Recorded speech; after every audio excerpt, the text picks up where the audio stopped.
कावेरी आवास पर मिले और कहा यह जा रहा है कि हाईकमान के दखल के बाद ये मुलाकात बेहद अहम थी। लेकिन बड़ा सवाल यह है कि क्या वाकई एक नाश्ते ने कर्नाटक की राजनीति का पूरा तनाव खत्म कर दिया है या भी कुछ और बाकी है।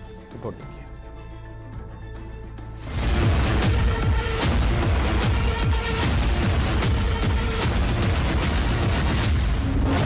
कर्नाटक में सत्ता साझा करने को लेकर पिछले कई दिनों से जारी हलचल आज एक ब्रेकफास्ट मीटिंग तक पहुंच गई। हाईकमान के स्पष्ट निर्देश के बाद मुख्यमंत्री सिद्धारमैया ने डिप्टी सीएम डी.के. शिवकुमार को कावेरी में नाश्ते पर बुलाया।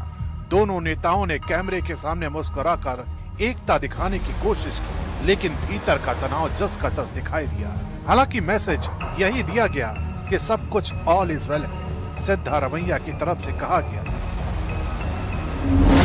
एकता बनी रहेगी, हमारे बीच कोई मतभेद नहीं है, आला कमान जो कहेगा वो होगा, 2028 के चुनाव तक साथ चलेंगे।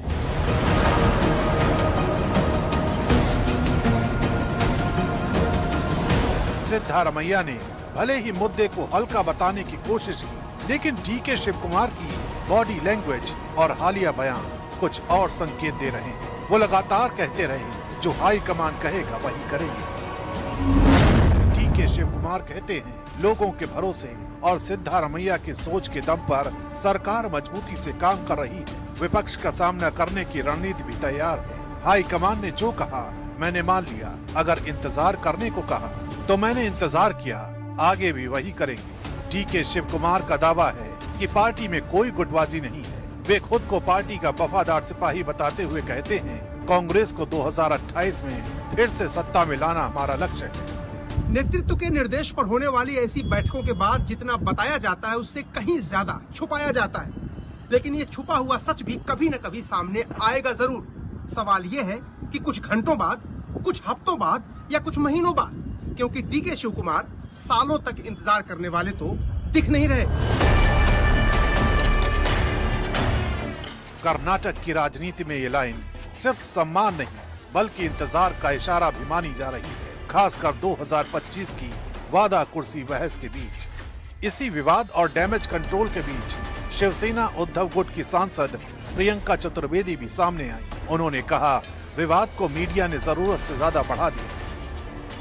चर्चा सब जगह हो रही है, मीडिया में ज्यादा हो रही है, आपस में उनके इतनी नहीं हो रही होगी जितना मीडिया उसको तूल दे रही है। और उसमें स्पष्ट किया है, कांग्रेस पार्टी ने भी स्पष्ट किया है कि इस पे बातचीत होगी, इस पे निर्णय लिया जाएगा।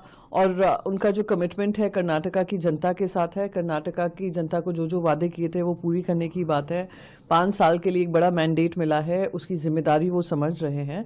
तो आने वाले समय में क्या कंटिन्यूटी रहेगी या चेंज आएगा वो जनता के सामने आएगा। तो क्या ब्रेकफास्ट मीटिंग ने कर्नाटक की राजनीति को शांत कर दिया? साफ ये है तनाव दब गया, खत्म नहीं हुआ। दोनों नेता हाई कमान के पाले में गेंद डालकर आगे बढ़ गए हैं। अब विधानसभा सत्र और दिल्ली की अगली कॉल पर निगाहें टिक गई हैं। मतलब कर्नाटक का असली फैसला अभी दिल्ली की मेज पर ही लिखा जाएगा।